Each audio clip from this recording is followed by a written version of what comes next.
बहुत समय पहले की बात है। रामगढ़ शहर में 4 दोस्त एक साथ रहते थे। चारों ब्राह्मण थे। सभी के बीच बहुत अच्छी दोस्ती थी, लेकिन चारों मित्र निर्धन होने की वजह से दुखी रहते थे। गरीबी की वजह से सभी ने अपमान सहने की वजह से चारों ब्राह्मण शहर से चले जाते हैं। सभी दोस्त आपस में बात करने लगते हैं कि पैसे न होने की वजह से उनके अपनों ने उन्हें छोड़ दिया है, घर में ही बेगाने हो गए हैं। इस बात पर चर्चा करते हुए उन सब ने दूसरे राज्य जाने और वहां की बात बनने की बात की है। यह निर्णय लेने के बाद सभी यात्रा पर निकल जाते हैं। चलते चलते उन्हें बहुत प्यास लगने लगती है। फिर उन्हें एक नदी दिखाई देती है, तो वे पास ही उस नदी में जाकर पानी पीते हैं और फिर वहां पर नहाते हैं। फिर आगे निकल पड़ते हैं। कुछ दूर चलने पर उन्हें एक जटाधारी योगी दिखा।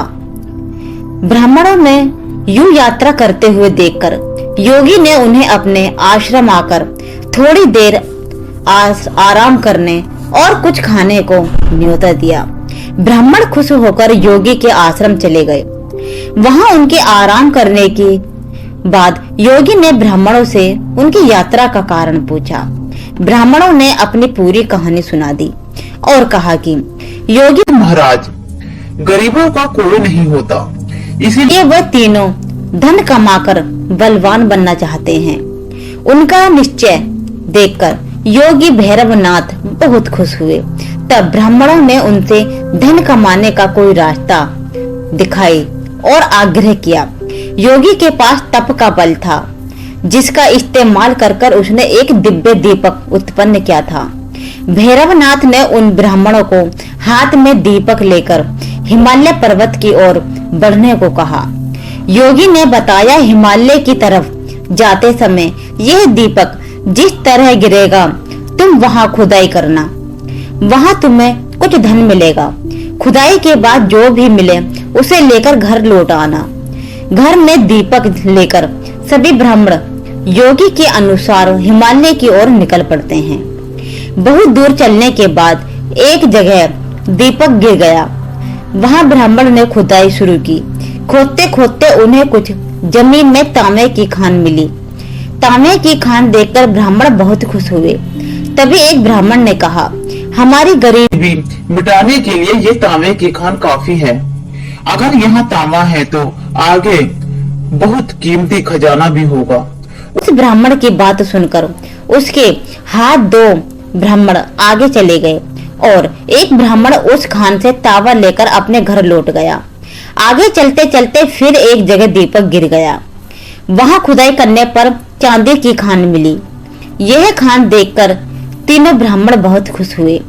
फिर एक ब्राह्मण तेजी से उस खान से चांदी निकालने लगा, लेकिन तभी एक ब्राह्मण ने कहा, आगे और कोई कीमती खान भी हो सकती है। यह सोचकर 2 ब्राह्मण आगे निकल पड़े और एक ब्राह्मण उस चांदी की खान को लेकर घर लौट गया। फिर आगे चलते चलते एक जगह दीपक गिरा, जहां सोने की खान थी। सोने की खान देखने के बाद भी एक ब्राह्मण के मन का लव और भी बढ़ गया। उसने दूसरे ब्राह्मण से कहा कि यहाँ भी आगे चलते हैं और देखते हैं, क्या पता वहाँ पे कुछ और मिल जाए। तभी गुस्से में लोभी ब्राह्मण ने कहा, पहले तांबे की खान मिली, फिर चांदी की, अब सोने की। सोचो आगे और कितना कीमती खजाना होगा। उस लोभी ब्राह्मण की बात को सुनकर अनसुना करते हुए उस ब्राह्मण ने सोने की खान को निकाला और आगे जाने लगा। तो जाओ, लेकिन मेरे लिए ये काफी है। इतना कहकर वे सोना लेकर घर चला जाता है। तभी वो लोभी ब्राह्मण दीपक हाथ में लेकर आगे चला जाता है। आगे का रास्ता बहुत कांटों भरे था। कांटों भरा रास्ता खत्म होने के बाद बर्फीला रास्ता शुरू हो जाता है। कांटों से शरीर पूरा लथपथ हो गया था और बर्फ की वजह से वह ठंड से ठिठुरने लगा था। फिर भी अपनी जान को दांव पर डालकर वह आगे बढ़ता रहा। बहुत दूर चलने के बाद उस लोभी ब्राह्मण को एक युवक दिखा, जिसके मस्तक पर चक्र घूम रहा था। युवक के सिर पर चक्र को घूमता देख उस लोभी ब्राह्मण को बड़ी हैरानी हुई। लोभी ब्राह्मण काफी दूर चला गया, इसीलिए उसे प्यास भी लग रही थी। उसने उससे कहा, तुम्हारे सर पर ये क्या है और वह क्या कर रहा है? तभी उसने कहा, पानी पीने के लिए आप यहाँ आए हो तो पानी पियो। इतना पूछते ही उस व्यक्ति के सिर से वह चक्र निकाल देता है और लोभी ब्राह्मण के मस्तक पर चक्र लग जाता है। हैरानी और दर्द से तड़पते हुए ब्राह्मण ने उससे पूछा, ये चक्र मेरे सिर पर क्यों रख दिया? अजनबी युवक ने बताया, सालों पहले मैं धन के लालच में यहाँ तक पहुँचा था। उस समय किसी और के मस्तक पर ये चक्र घूम रहा था।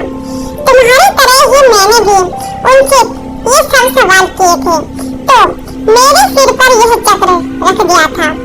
तब उस ब्राह्मण ने पूछा कि अब मुझे कब इससे मुक्ति मिलेगी?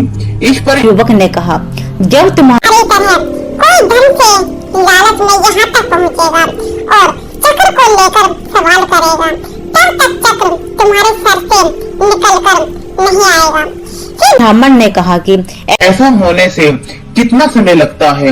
इस सवाल का जवाब देते हुए युवक ने कहा, मैं राजा राम के काल से यहाँ हूँ, लेकिन मुझे पता नहीं है कि अभी कौन सा युग चल रहा है। तुम इसी से अंदाजा लगा सकते हो कि कितना समय लग गया होगा।